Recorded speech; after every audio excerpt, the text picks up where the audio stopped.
जय छठी मैया, आप सभी को जय सूर्यदेव। तो छठ पूजा के दूसरे दिन का ये वीडियो है और आई नो कि बहुत लेट हो गया है। बहुत पहले ये वीडियो चला जाना चाहिए था, लेकिन व्यस्तता के कारण वीडियो अपलोड नहीं हुआ। तो ये देखिए, ये अभी जो है सो ठेकुआ बनाया जा रहा है। तो इसी में आपको थोड़ा सा इसको बनाने का आपको प्रोसेस भी बता देते हैं। तो जो ठेकुआ बनता है वो 3 तरीके का बनता है हम लोगों के इधर। एक को टिकरी बोला जाता है, एक को खजूर बोला जाता है, एक को ठेकुआ बोला जाता है। बनाने में सामग्री सेम सेम ही लगता है। कोई कोई मैदा का बनाते हैं, लेकिन हमारे यहाँ पे गेहूं के आटा का ही बनाना हम लोग ज़्यादा पसंद करते हैं, क्योंकि मैदा सेहत के लिए अच्छा नहीं होता है। तो ये गेहूं का आटा होता है। और हमारे यहाँ जो ठेकुआ बनता है उसमें एक्स्ट्रा कुछ भी मिक्स नहीं किया जाता है।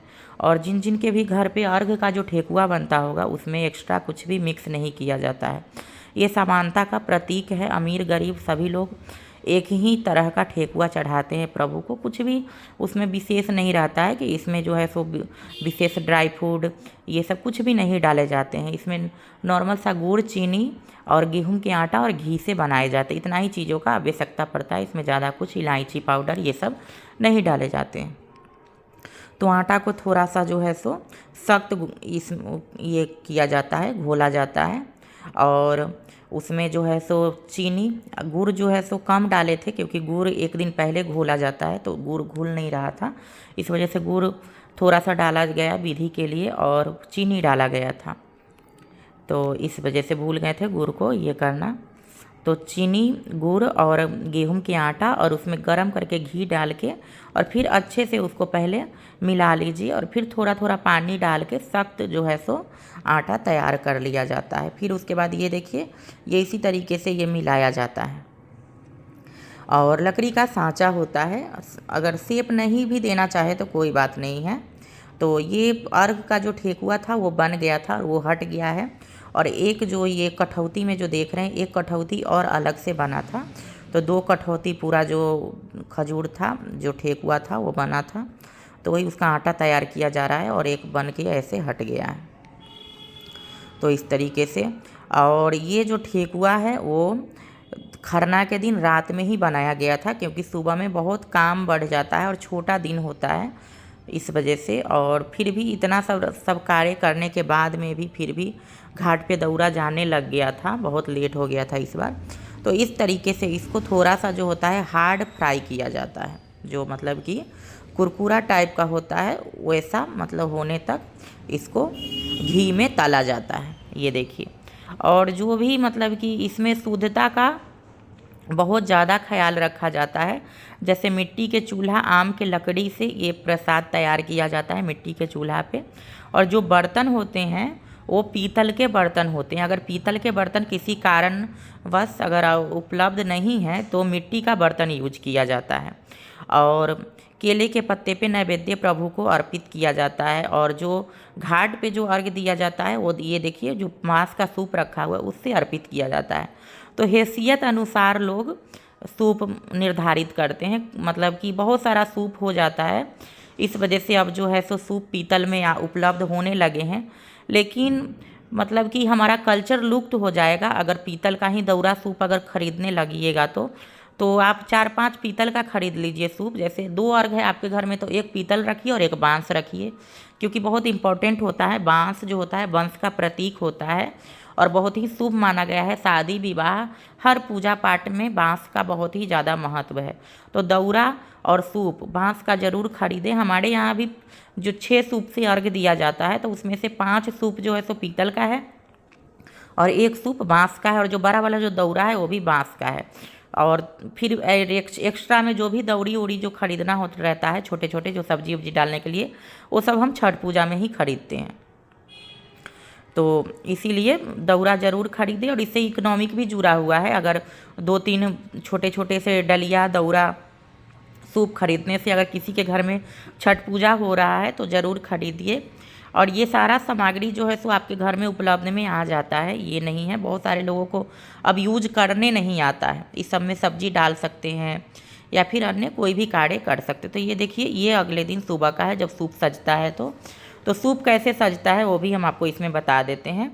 और ये कोसी रखा गया है, जो हाथी जोड़ा आंगन में बैठाए जाते हैं वो है। तो सूप जो होता है उसको ले लीजिए। सर्वप्रथम जो है सो सूप में हल्दी और आटे का घोल लगाया जाता है, जिसको अरिपन पिठार बोला जाता है, और सिंदूर लगाया जाता है। लेकिन वो लगाने पे ना वो बहुत सारा फल जो है सो खराब होने लगता है, तो इसी वजह से नारियल पे लगाया जाएगा, इस सूप में नहीं लगाया गया है। सर्वप्रथम सूप में कच्चा हल्दी डाला जाता है। हल्दी बहुत ज़्यादा शुभ माना जाता है। हर पूजा पाठ में पीले वस्त्र ही हमारे तिरहुत मिथिलांचल के क्षेत्र में पहने जाते हैं, इसी वजह से सर्वप्रथम कच्चा हल्दी सूप में डाले जाते हैं। उस वाले में पत्ते वाले हल्दी उपलब्ध नहीं होते हैं चैत्र छठ में, इस वजह से उसमें नॉर्मल हल्दी चढ़ाए जाते हैं। इसमें पत्ते वाले हल्दी, पत्ते वाले अदरक ये सब उपलब्ध होते हैं, तो इसलिए इसमें पत्ते वाले ही चढ़ाए जाते हैं। तो ये सब पौधा के साथ में हल्दी, अदरक और ईख, मूली, गन्ना ये सब सूप में रखे जाते हैं। मखाना, अलुआ, सुथनी, ओल ये सब चढ़ते हैं सूप में। और ये देखिए इस तरीके से जो है सो फल से पूरा सूप भर दिया गया है। जो भी सीजनल फ्रूट्स होते हैं वही चढ़ाएं। बहुत सारे लोग ऐसे मतलब करते हैं कि बिना सीजन का अंगूर चढ़ा दिए, बिना सीजन का तरबूज चढ़ा दिए, तो जिसका सीजन है वही फल चढ़ाएं, क्योंकि साफ साफ जो है सो लिखा गया होता है पूजा पाठ की। आप विधि को अगर आप ये कीजिएगा तो ऋतु के अनुसार जो फल होता है, ऋतु फल वही चढ़ाना चाहिए। बगैर ऋतु का कोलेस्ट्रॉल में डाला हुआ कोई भी फ्रूट्स नहीं चढ़ाना चाहिए। तो अभी जो है सो गागल नींबू उपलब्ध है, तो इसमें गागल नींबू चढ़ाए जाएंगे, और भी बहुत सारे फल जो हैं सो चढ़ाए जाएंगे। और चैत्र वाले में जो है सो खरबूज, तरबूज ये सब उपलब्ध होता है, तो वो सब चढ़ाना चाहिए, अंगूर ये सब। तो ये देखिए, और एक सूप में जो है सो पान, मखाना और ठेकुआ रखा गया है, और 5 सूप में पूरे प्रॉपर फल से भरे गए हैं। तो जितने घर में सदस्य होते हैं उतने सूप से हमारे यहाँ पे अर्घ देते हैं। जैसे कुल में बढ़ोतरी होगा वैसे ही सूप में बढ़ोतरी होते जाता है। बहुत सारे जगहों पे ऐसा है कि 2 ही सूप से अर्घ दिए जाएंगे, मतलब छठ पूजा जो कर रहे हैं वो 2 सूप से अर्घ दिए, लेकिन हमारे यहाँ पे ऐसा नहीं है। शुरू से विधान है कि जितने घर में सदस्य रहेंगे उतने सारे सूप से अर्घ दिए जाते हैं। तो ये देखिए हमारे घर में जितने भी सदस्य उतने सूप हैं। और उधर में जो है सो अब हाथी को तैयार किया जाएगा, और इसमें जो है सो अभी फूल का माला रखना बाकी है। और ये सारे कार्य में बहुत ज़्यादा टाइम लग जाता है, लेकिन पता नहीं चलता है, बहुत ही ज़्यादा उत्साह रहता है। एकदम घर बाहर सभी सुगंधित हो जाते हैं। ऐसा लगता है जैसे विवाह से भी मतलब कि विवाह से भी ज़्यादा जो उत्साह होता है ना वो छठ पूजा में होता है, और बहुत ही बढ़िया माहौल बन जाता है। पूरा गांव, पूरा शहर सुगंधित हो जाता है, सभी सजा धजा रहता है। तो ये है छठ का महानता। और ये छठ पूजा में जो भी सीजनल फ्रूट्स हैं, ये एक तरीके से धन्यवाद करने का प्रोसेस भी है सूर्य देव का, कि हे सूर्य देव, आपके जो ताप है, हे पंच तत्व, आपसे जो ये सारा ये फ्रूट्स हम लोगों को ग्रहण करने को मिला है, जो भी वो सब आपको अर्पण है, तो धन्यवाद। और जो हमारा शरीर है वो भी आपको अर्पण है, क्योंकि ये भी 5 तत्व से ही मिलके बना है। तो सबसे महान, सबसे कठिन और सबसे महापर्व, महाव्रत छठ व्रत ही है, क्योंकि इसमें ना ही कोई पुरोहित होते हैं और ना ही कोई इसका विधान मतलब कि किसी से पूछा जाता है। इसे जो है सो पूर्वज बाई पूर्वज जो बुजुर्ग लोग होते हैं वो समझाते हैं कि इस तरीके से विधान है। और इसमें कोई भी विग्रह नहीं होते हैं, कोई छवि नहीं होता है। 5 तत्व के बीच रह के खुले में इस व्रत को करने का महत्व है। और सभी लोग अमीर गरीब एक साथ सूर्य को अर्घ देते हैं। इसमें ये नहीं है कि वो लोग अलग से पूजन करेंगे, वो अलग से पूजन करेंगे, सभी लोग सामूहिक रूप से एक साथ होके छठ व्रत करते हैं। तो इसीलिए इस व्रत को महान कहा गया है। तो ये देखिए, ये जोरा हाथी जो है सो ये सजा दिया गया है, आंगन में बैठाया जाएगा शाम के टाइम में। तो बहुत सारे जगहों पे हाथी जो होता है जोरा, वो मान्यता के अनुसार बैठाए जाते हैं, लेकिन हमारे यहाँ पे शुरू से विधान है आंगन में कोसी भरने का, जोरा हाथी बैठाने का। इस वजह से ये प्रोसेस शुरू से होते आया है। तो पहले एक था तो उसको मैंने बढ़ा के 2 कर दिया। पहले एक ही कोसी भरा जाता था, अब जोरा इसको मैंने ही करवा दिया कि जोरा ही ये। तो प्रभु ने सक्षम रखा है, हर चीज़ से परिपूर्ण है घर। तो इस वजह से जो है सो प्रभु के पूजन में ये मतलब कि जितना हो सके उतना ये करें, हैसियत के अनुसार प्रभु का पूजन करना चाहिए। तो अभी जो है सो सब सज गया है लगभग। अब ये जो भी सूप है इसको बड़े वाले दौरा में उठा के ये देखिए इसको ढक दिया गया है। और अब जो है सो बारी है घाट पे चलने का। तो इस दौरा को उठा करके घाट पे जाया जाएगा। और इतना भारी हमारा दौरा रहता है क्या ही मैं बताऊं कि कोई भी मतलब उठाना नहीं चाहता रहता है। तो ये देखिए घाट पे आ गए और घाट का पूजन किया जाएगा। बहुत जगहों पे आप लोग देखिएगा, हमारे यहाँ का छठ व्रत का विधान बहुत ही चेंज मिलेगा आपको। बहुत जगहों पे आपको मिलेगा, मतलब सीढ़ी बाई सीढ़ी बनाया रहता है, उसी के आगे पीछे ऐसे सूप रख के पूजन होता है। लेकिन हमारे यहाँ पे वो सब नहीं होते। बहुत जगहों पे राउंड राउंड घूमने का प्रथा है, जैसे सूप लेके चारों तरफ घूमा जाता है।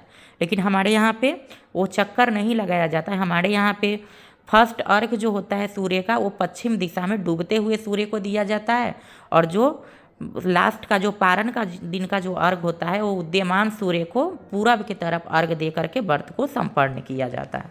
तो हमारे तरफ ये राउंड राउंड नहीं घूमा जाता है। बहुत सारे जगहों पे ऐसा है कि सूप से जब अर्घ दिया जाता है तो सामने से दूध या फिर जल गिराए जाते हैं। लेकिन हमारे यहाँ पे ऐसा नहीं है। हमारे यहाँ पे जब अर्घ दिया जाता है तो बीच में कोई भी सामने नहीं आना चाहिए। सूर्य के ताप के और जो है सो ये अर्घ के बीच में कोई भी नहीं आना चाहिए। वो सामने में सूर्य ही होते हैं। और अलग से दूध का अर्घ दिया जाता है हमारे यहाँ पे। जैसे अर्घ मतलब दे दिया गया, उसके बाद दूध सूर्य को ढारा जाता है। तो ये देखिए इस टाइप से हम लोगों का घाट है और काफ़ी अच्छा लगता है। सभी लोग घाट पे आए रहते हैं।